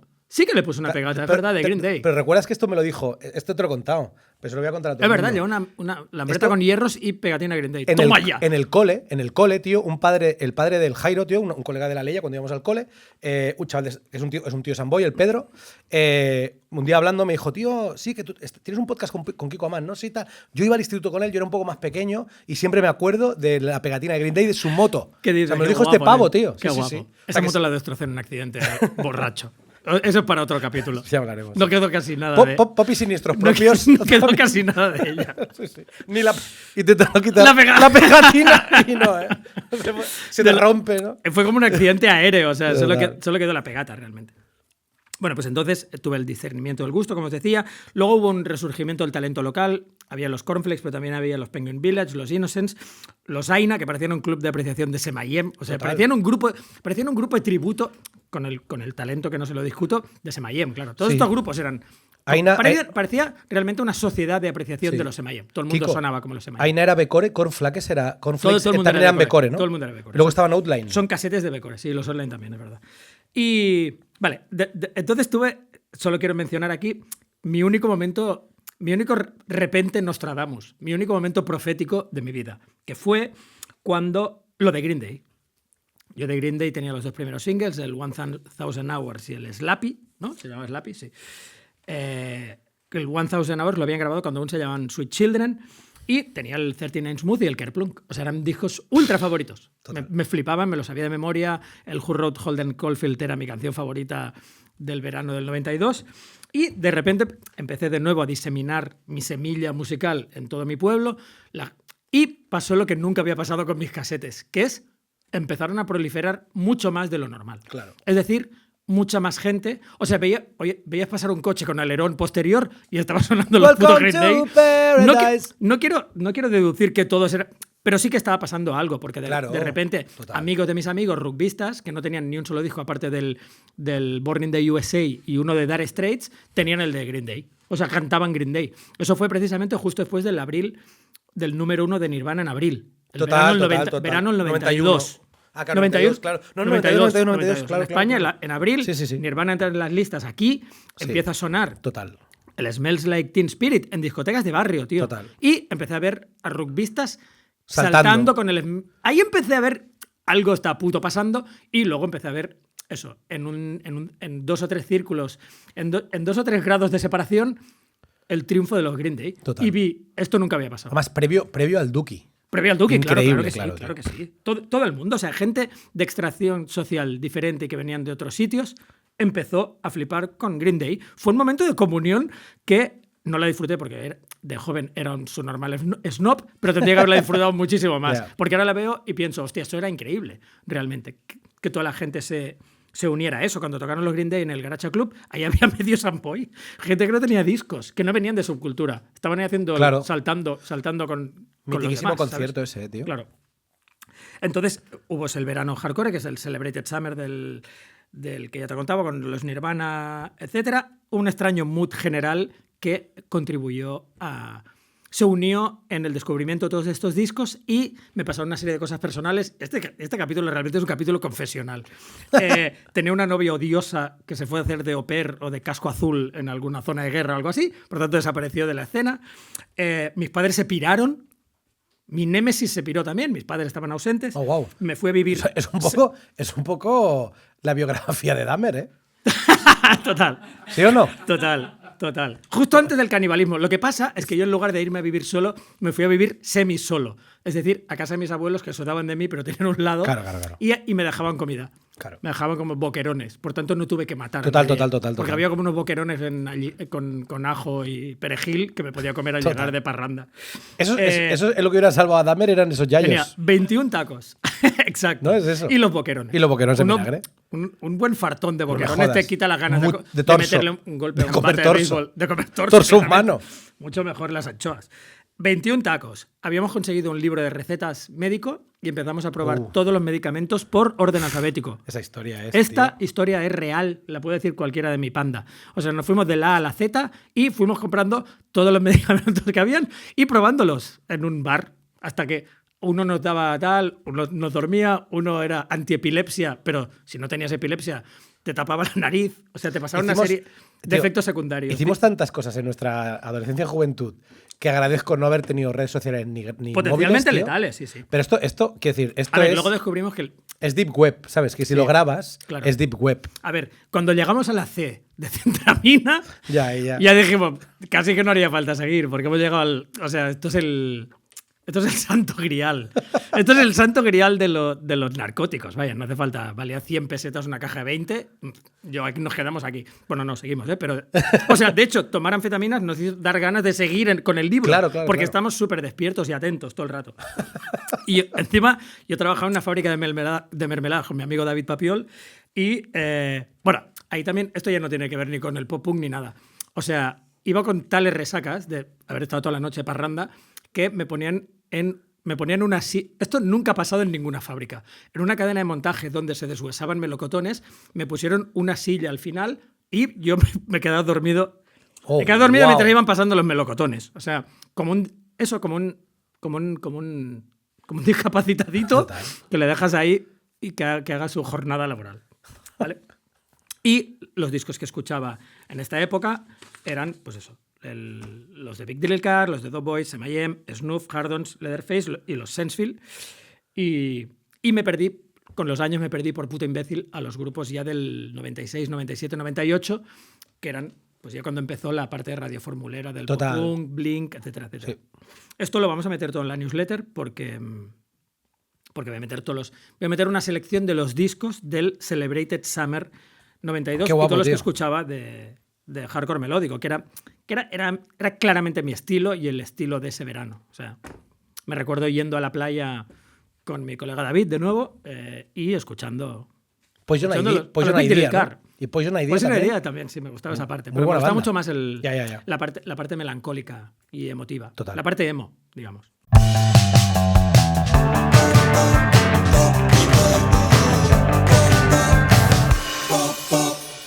Vale, pues yo creo que... Último bloque, tío, Sí. dale. No sé, tenemos un bloque más cada uno, ¿no? Aparte de este. Yo te Yo puedo tengo- dejar uno solo. ¿Ah, sí? Claro. Bueno, mi último bloque verás que tengo que hacerlo. Vale, es que al final, o sea, podríamos convenir casi que pop punk es, o sea, pop punk a.k.a. skate punk, ¿no? O sea, existe este concepto del skate punk, ¿vale? O sea, para recuperar de lo que veníamos hablando, ¿vale? A finales de los 70, de los Z-Boys, hay 3, tío, que manejan el cotarro, ¿vale? Que se erigen como auténticas estrellas del rock, ¿vale? Compartiendo estética, si no influenciando a las bandas punk rock, como hablábamos antes, de la primera época y coetáneas con ellos, que son los Big Boys de Austin, míticos, tío. Hay fotos guapísimas de Tim Kerr haciendo skate. Yo debo decir que conocí a Tim Kerr en Austin, tío, en 2016. Fui a su casa, tío. Y es un tío súper guay. Ahora pinta, tío, pinta cosas súper guapas. Y el tío tenía en su casa, tío, nos enseñó el original que él... O sea, el disco de la oveja negra de Minor Threat es un original suyo. O sea, es una pintura suya y tenía el original Del Out of Step. en su Kelly, tío, pintado por él, ¿no? Y nos llevó a su estudio, tío, de pintura. Es un estudio súper guapo. Y tenía mogollón de murales, de cosas tal, no sé qué. Y tenía un montón de skates, tío. O sea, el tío pinta mogollón en skates ahora que es puretilla. Y en mi cabeza, hostia, debería hablar con mi colega Joalu y con el Jordi, no me acuerdo. Pero en mi cabeza había como o sea, en el taller de pintura había como una mini half, ¿no? Como de repente creo que este abuelo igual todavía hace como un poquito de monopatín aquí, ¿sabes? Los Big Boys, perdón. Minor Threat, Ten Idols, da igual, cualquiera de las dos versiones ya eran skate punk también. DRI, tío, Dirty Rotten Imbéciles, tío. Black Flag, por supuesto, Dead Kennedys, Suicidal Tendencies, tío. El grupo de Venice por excelencia, tío. Toda esta peña eran coetáneos, tío. O sea, estaban ahí. De hecho, James Hetfield, tío, que es el cantante de Metallica nacido en Los Ángeles y criado en los primeros 80, hacía skate, tío. Es mítico. Los primeros conciertos de Metallica en los que Hetfield no puede tocar la guitarra, en los 90 es mítico cuando se quemó, ¿no? Que la pirotecnia de los shows le quemó el brazo y tuvo que pillar al... Vale, literalmente. Al Pensaba que rock. decías que se había quemado de la escena. No, se achicharró el brazo, no podía tocar la guitarra y entonces la tocaba el roadie las canciones, ¿vale? Pero él solo cantaba. Pero Él tenía la guitarra y el Rod iba haciendo los Sería acordes. no, mientras él solo iba rasgando. No, Eso molaría que sería flipas. increíble. Sería No, alucinante. él va como un frontman, va cantando con un micro en la mano y el roadie está por ahí tocando. Pero es que en los 80 ya le había pasado, y siempre que le había pasado que alguien tenía que tocar la guitarra por él es porque se había partido el brazo haciendo skate. Quiero decir que realmente era una cosa ultra cool y en este caso seguro con pitillos, ¿eh? En el caso de Hetfield, sin ningún tipo de dudas. Vale, los 3 chicos que os decía de los Z-Boys son Tony Alva, Stacy Peralta y Jay Adams, ¿vale? Alva es el atleta, es el que aspira a ser el mejor, es el tío que tiene como la ambición deportiva, ¿no? del skate, ¿no? En plan, yo quiero ser el mejor, quiero hacer mejores trucos, quiero ser el puto amo, ¿vale? Jay Adams es el díscolo, tío, seguramente es mi preferido, es Paul Gascoigne, es el que dice... Hostia, tío, con esto me puedo poner ciego, salir un montón, follar Total. y tal. Y entonces es el perla. En el golfo. Es total. Hay un documental guapísimo de los Z-Boys en el que ¿cómo es? Su parte no se pudo grabar porque estaba en la trena. ¿Sabes? O sea, quiero decir, o sea, es como recuperada de otra entrevista anterior, ¿vale? Es un tío... Es alucinante, tío. Además, es que es la misma historia, es el personaje que me encanta. Es eso, es Paul Gascoigne, es Dennis Rodman, es Mac Miller, ¿sabes? Es siempre la misma historia. Es un genio con una infancia dificilísima, tío, con talento. Con un talento alucinante para algo en el que Dañado, todo también dañadísimo. dañadísimo. Todo el mundo coincide que era el putísimo amo, pero no tiene, tío, no puede llevarlo a buen puerto porque le gusta la parranda. Exacto, y porque no está Sé de qué me hablas. Total, no está capacitado para frenar, y eso es guapísimo.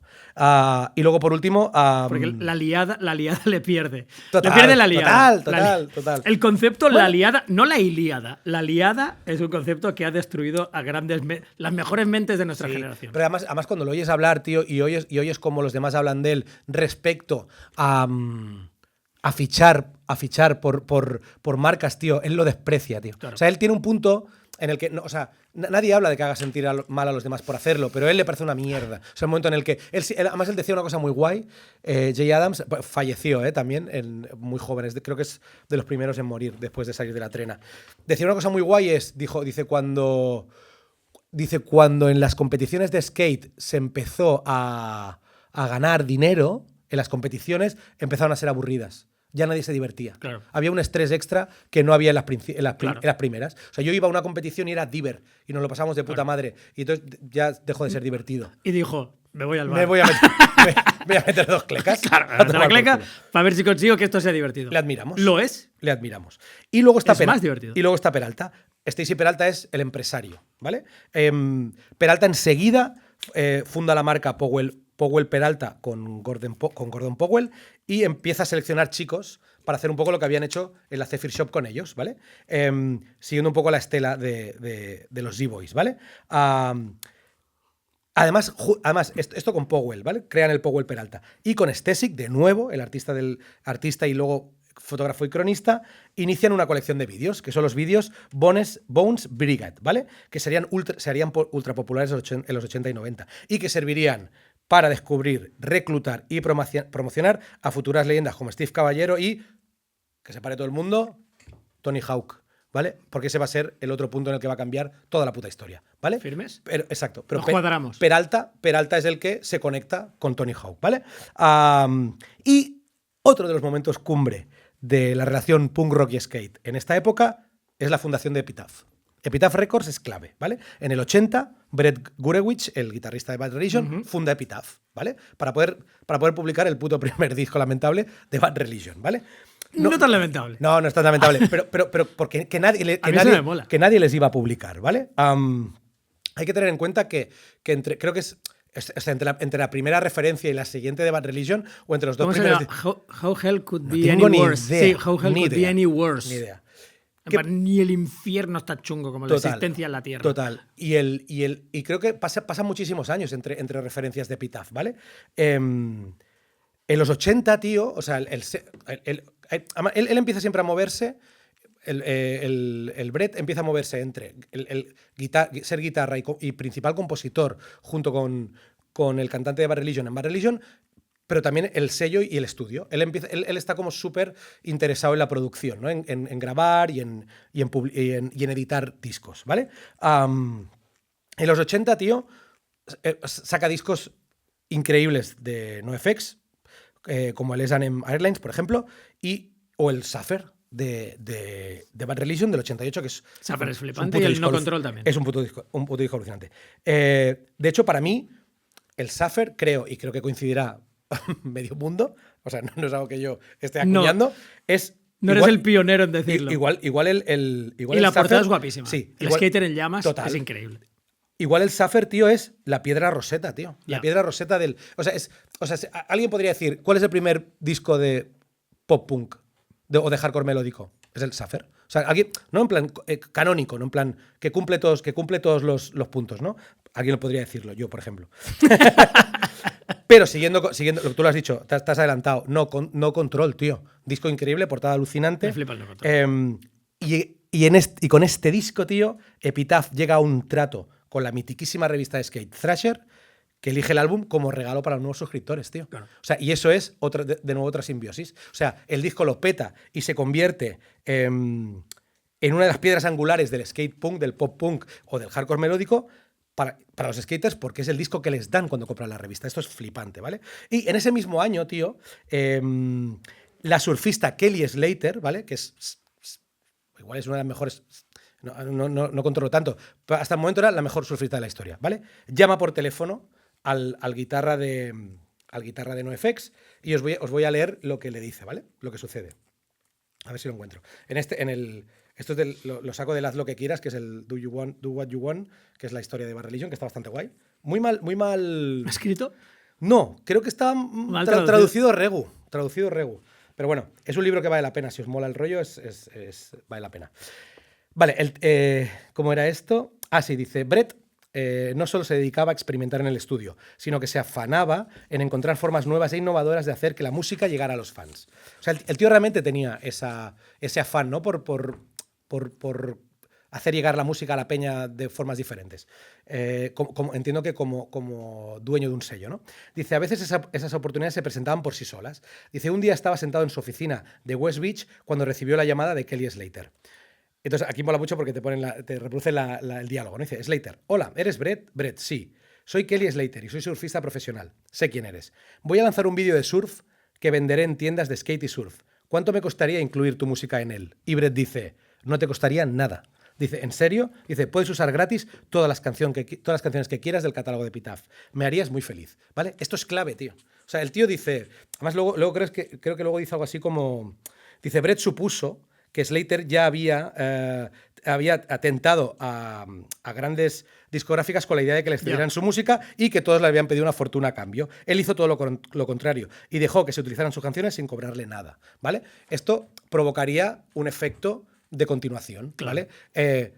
Y primero bola de nieve. Exacto. Serían vídeos de skate, vídeos de snow, vídeos de surf y los putos videojuegos de Tony Hawk. Claro. ¿Sabes? Que son casi tan míticos, tío, como los putos discos, las bandas sonoras de esos videojuegos. Y yo creo que ahí Epitaph cumple un cometido excepcional, ¿no? En que esto suceda y se cree esta simbiosis entre los dos mundos, ¿vale? En los 90, ¿qué te voy a decir? En los 90 es cuando Epitaph la rompe. O sea, la rompe muy fuerte.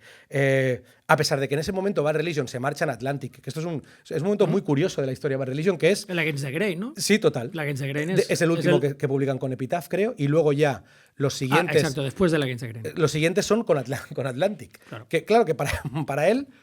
Esto es curiosísimo, porque a él le plantean, oye, ¿qué te parece? O sea, creo que nos vamos a llevar la banda a Atlantic. ¿No? En plan, igual te molesta como dueño de Epitaph, pero vas a ganar una morterada como guitarra de del grupo. Y él dijo, las dos cosas me vienen bien. Las dos cosas me vienen bien, ¿vale? Que mi mano derecha no sepa lo que hace mi mano izquierda, ¿no? Exacto, como dice en la Biblia. Él no peleó que se quedara Bad Religion, ¿vale? Y no se peleó, ¿por qué? Porque mira lo que iba a sacar.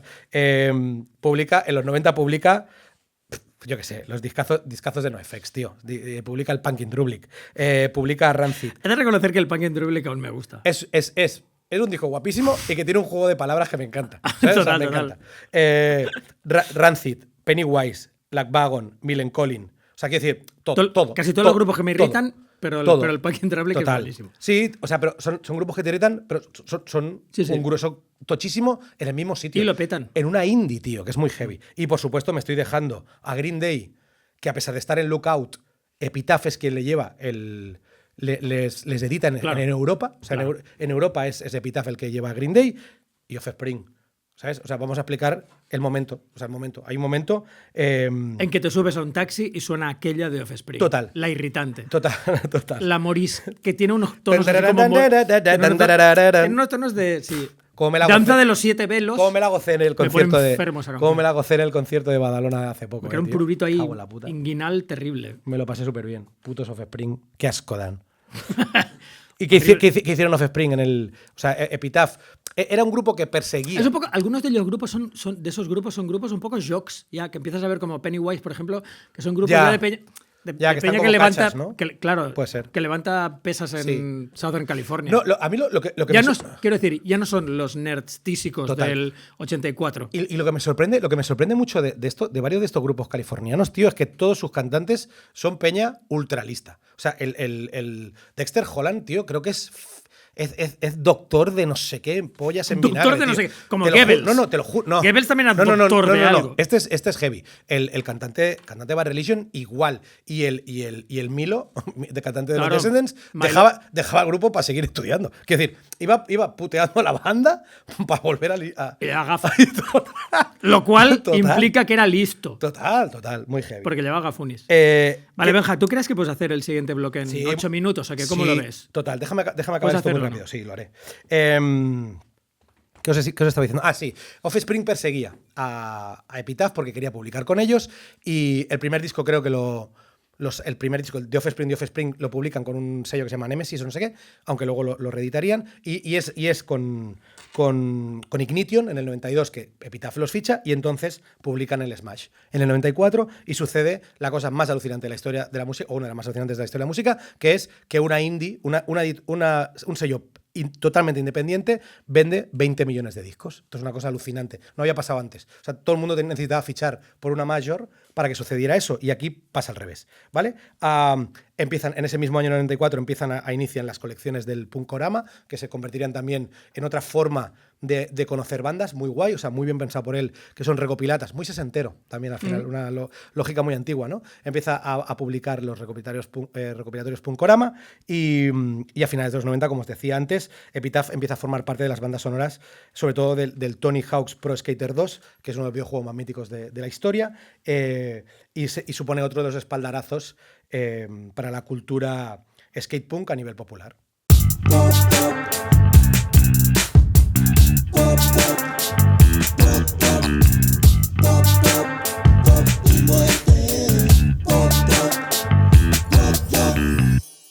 Vuelves a tener la voz, porque yo me follo a mi bloque por el bien del. ¿Te has follado por el bien de la cronología y la duración de este capítulo. ¿Cuánto duraría tu bloque? No. Te lo Lo pondré follas, en la ¿eh? newsletter, sí. Guapísimo. No, yo, por supuesto, bueno, es que me vas a permitir. Es que me vas a permitir esto. Nuestro último bloque son recomendaciones, ¿vale? Voy a recomendaros un TVO y 3 pelis. El TVO del que os voy a hablar es Gromets, tío, de Norma Editorial, porque Norma Editorial parece que sigue confiando en nosotros, ¿vale? Contra todo pronóstico. Contra todo pronóstico, me escribió un fan y me dijo que donde había ido a comprar el TVO de Imbéciles, donde fue, no sé dónde fue, estaba agotado online. Esto cosa que me emocioné un poco y quiero pensar que es gracias a nosotros. Eres tú. ¿Sabes? Quiero que Sí, somos tú nosotros. has creado. Exacto. Has creado una ola Entonces, de fandom. debo deciros que este TVO que tengo aquí, que es Gromets, tío, publicado en España por Norma Editorial, es un pedazo de TVO chulísimo, tío, y que de nuevo encaja perfectamente con lo que estábamos preparando. Me ha encantado, tío, me lo he devorado enseguida. Y es muy guay. O sea, al final es una recopilación de los 7 primeros números de la saga. O sea, son TVOs sueltos que se recopilan en este Grumets. El concepto Grumet en jerga skater se refiere a un joven chaval que empieza a hacer skate y tiene como un mogollón de entusiasmo y pasión, ¿no? Un grumet es un flipado. Había ¿no? una palabra de slang en los 90 que era llevar look de skater sin serlo, que me parece que era Beppo. Ah, qué Beppo, guapo, tío. sí. Hostia. Era como llevar todo el look de skater, pero no pudo patinar, ¿sabes? Eso es lo que soy yo ahora, un poco de mayor. Aunque estuve patinando una época. Creo que era Beppo, tío. Sí. Sí, yo estuve patinando un tiempo y una vez iba con el monopatín por un carril bici de Barna cerca de el Parque de las Pirámides. Y se me fue se me escapó el monopatín. Me caí de culo, tío, y pasó un coche por encima del monopatín. O sea, me lo destrozó. Fue increíble todo eso. Claro. Y me hice muchísimo daño y pensé, hasta aquí mi carrera. Aquí ha llegado mi carrera como skater. Esto no va a avanzar, ¿vale? Vale, el TVO, Gromets. Es literalmente un coming age, tío, ¿no? O sea, es el coming of age, ¿no? Se llama. Es un libro ambientado en Sacramento, California, en los 80, y el TVO todo el rato orbita alrededor del skate y el punk, ¿vale? O sea, necesito destacar a los autores, ¿vale? Hay 4 firmas, ¿vale? Hay 4 firmas. Están los 2 guionistas, son 2 co-guionistas, el dibujante y el rotulista y colorista. La verdad es que merecen ser citados porque el color es muy guay, ¿eh? Pero yo solo voy a ir a por 2, ¿vale? Primero es destacar al dibujante, ¿vale? Que es Brett Parson. Yo lo conocía porque es uno de los dibujantes que siguió la saga Tangirl de Jamie Hewlett, el creador de Gorillaz. Claro, tío. Es uno de los dibujantes de Tangirl. Es un tío que dibuja increíblemente guay. De hecho, hay expresiones, tío, hay momentos gorilescos, tío, en el objeto de los tío, personajes. Y Jamie Hewlett había hecho la portada del segundo álbum de los Senseless Things. Que todo está conectado. Todo está conectado. Todo está conectado. Me flipan las ilustras. Me flipa como dibujo. O sea, hostia, tío, no es fácil dibujar skate, dibujar hostias. O sea, dibujar dinamismo, tío. ¿Sabes? Claro. O sea, es todo lo contrario al anterior TVO. Me gusta cómo lo has definido. Claro, tío. No es tan fácil dibujar dinamismo. Es que es muy complicado, tío. Y eso es muy como de. Bueno, los que hemos leído. Como las rayas motrices. Total. Bueno, y los que hemos leído superhéroes, tío, somos exigentes además con eso. ¿No? Porque nos hemos criado con esa mierda. Con Spidey. Con total, Spidey haciendo total, un total. triple mortal. En una splash page doble, ¿sabes? Quiero decir, entonces, Con las piernas por encima de la cabeza. O sea, así, chupándose los huevos como un perrete, tío, en verano. Gromets lo tiene, Brett Parsons lo hace, ¿vale? Pero sobre todo, tío, Kiko se ríe, pero es que no puedo no remarcar a uno de los guionistas, tío. Brian Posehn, tío, cómico de stand-up. Si guionista, el nombre nos dice nada. Exacto, es cómico de stand-up, guionista de tele y escritor. Pero sobre todo es el actor que da vida al gran en todos los sentidos, Bert de Big Bang Theory. Uno de mis personajes favoritos. Uno de los grandes personajes de la historia de las sitcoms. Además, con un semi-beef con Sheldon. Sheldon siempre le putea, le llama Frankenstein, ¿no? En plan. Y él hace muchos juegos de palabras con la palabra roca. O sea, claro, porque él es geólogo, ¿no? Un número descabellado de juegos de palabras con rock. Él es geólogo y Sheldon le desprecia absolutamente. Pues este es uno de los putos guionistas. Y está enamoradísimo de Amy, cree que es la tía más cool del... Bueno, en el fondo, tío, hay un vídeo que me encanta de YouTube que además es relativamente actual. Es un vídeo es un vídeo de 19 minutos que propone que Bert es el auténtico protagonista de Big Bang Theory. O sea, que realmente la serie va de él. ¿Sabes? Es súper guay. Y, me acuerdo soy howardista.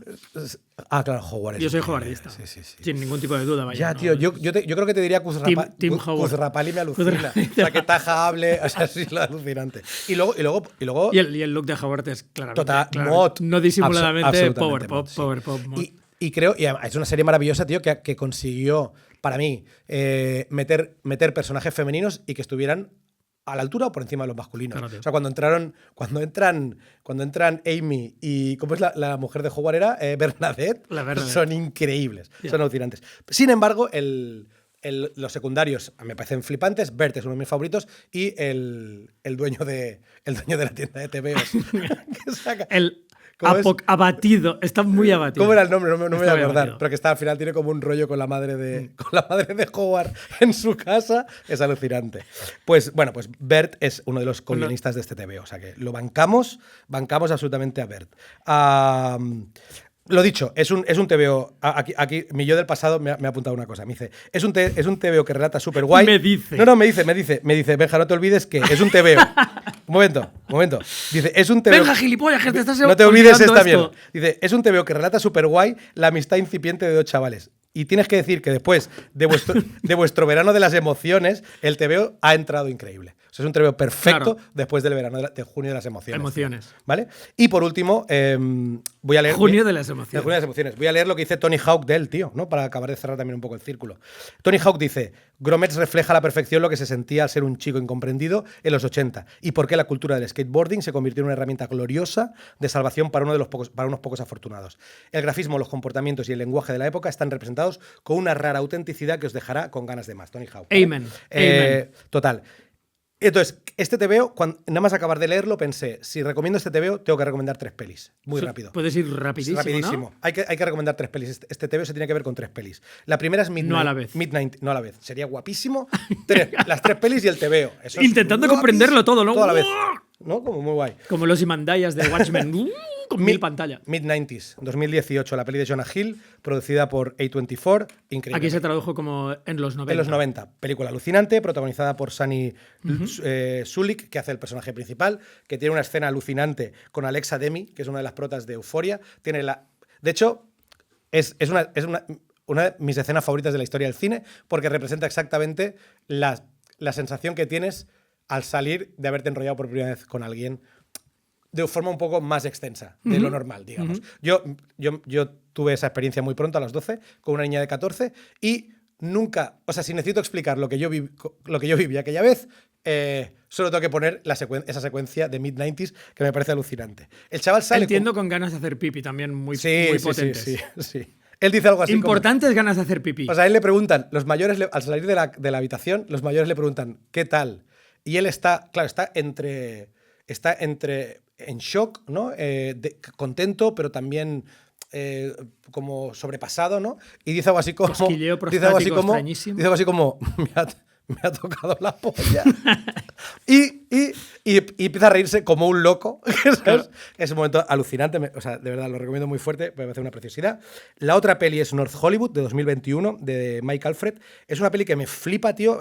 La coprotagonizan Ryder McLaughlin, que es uno de los actores de Mid-90s, el chaval que lleva la cámara todo el rato. O sea, la peli son una panda de skaters y uno de ellos es el chaval que lleva la cámara todo el rato. Este es el prota de North Hollywood y le da la vez Vince Vaughn, tío, que hace de su padre. Es una familia monoparental en este caso, no sé si por viudo o por divorciado, que viven en las casas pobres de North Hollywood, y el chaval, el padre es un currante que curra en la obra y el chaval quiere ser skater y el padre desde luego no entiende de dónde salen esas gilipolleces, ¿no? De niños. Una peli chulísima, pues eso, de un chaval que aspira a ser skater profesional en una familia working class. Y la última, me la dejo para el final, igual una de las mejores pelis de skate que podréis ver, es Skate Kitchen, tío, de Crystal Moselle.